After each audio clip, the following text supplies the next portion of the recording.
Garrett Hill from CNN News, earthquake specialist. Now you may think that just because I'm from Boston I don't know a thing or two about earthquakes, but I'm here to prove you wrong.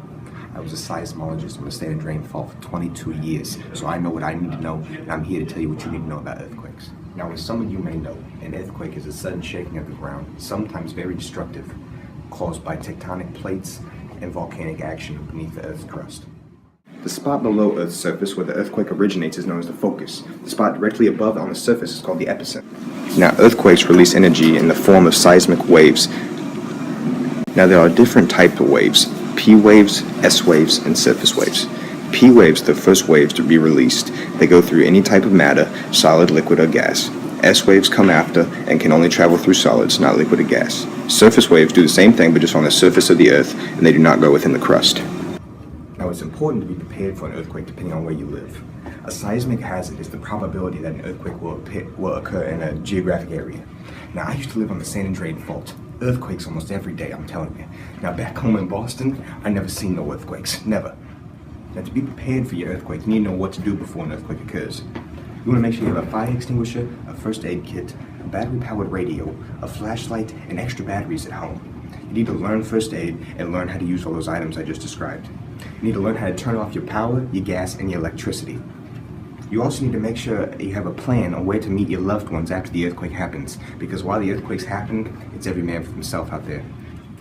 Now, don't leave heavy objects on your shelves. They'll fall during a quake. I'm telling you, it happens every time. You want to anchor any heavy furniture you got down to the floor so it doesn't start razzling dazzling during the earthquake. You also want to learn the earthquake plan at your school or your workplace so you can remain safe at all times if an earthquake should occur. Now, while this earthquake's occurring, you need to know what to do as well. You need to stay calm. If you're inside, stay there. If you're outside, stay there. If you're inside, you find a sturdy wall or even a doorway. They're the most sturdy place you can be. Just crawl up under that, stand tall, you'll be fine. If you're outside, stay in the open. Don't get under anything that's going to fall on top of you and crush you. You'll be toast. Don't use matches, candles, or any flames. Broken gas lines that can occur and flames, they don't mix well, buddy, okay? If you're in a car, you stop the car and you sit there. You don't get out, you don't go run around, you don't try to help people, you sit there. And don't use an elevator. You get stuck. It happens every time. I've seen it before. Now, when you fry bacon, it shrinks down to about half its original size. So what I like to say in a last case resort is when the ground starts a shaking, you shrivel like some bacon. Andrew Rector here demonstrated for you. The ground is shaking, Andrew. Shrivel like some bacon. Now, after the earthquake's over, you need to check yourself for damage. Check your loved ones too. Find them, make sure they're okay, make sure you're okay. You want to check your water, your gas, and your electric lines to make sure nothing's damaged. The last thing you want is the next day to not have anything because everything was ruined in the earthquake. Turn on the radio. Don't use a phone though, unless it's an emergency. You want to know what's happening around you. Get an idea of what everybody else is experiencing.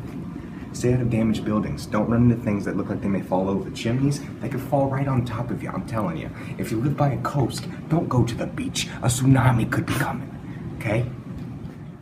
If you're at school or work, you follow what your teacher or your boss says. Do what they say is correct so you can stay safe. And finally, don't expect the ground to stop shaking, baby. Aftershocks, they kill us and they'll get you every time. The ground starts shaking right after an earthquake and they'll scare the daylights out of you, but they happen expected.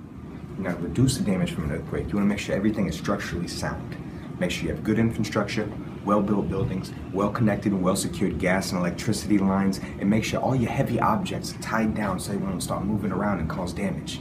You want to be safe, you want everything to be secured. That's how you do it, folks. Learn from me. I'm the best. Garrett Hill, earthquake specialist, reporting out.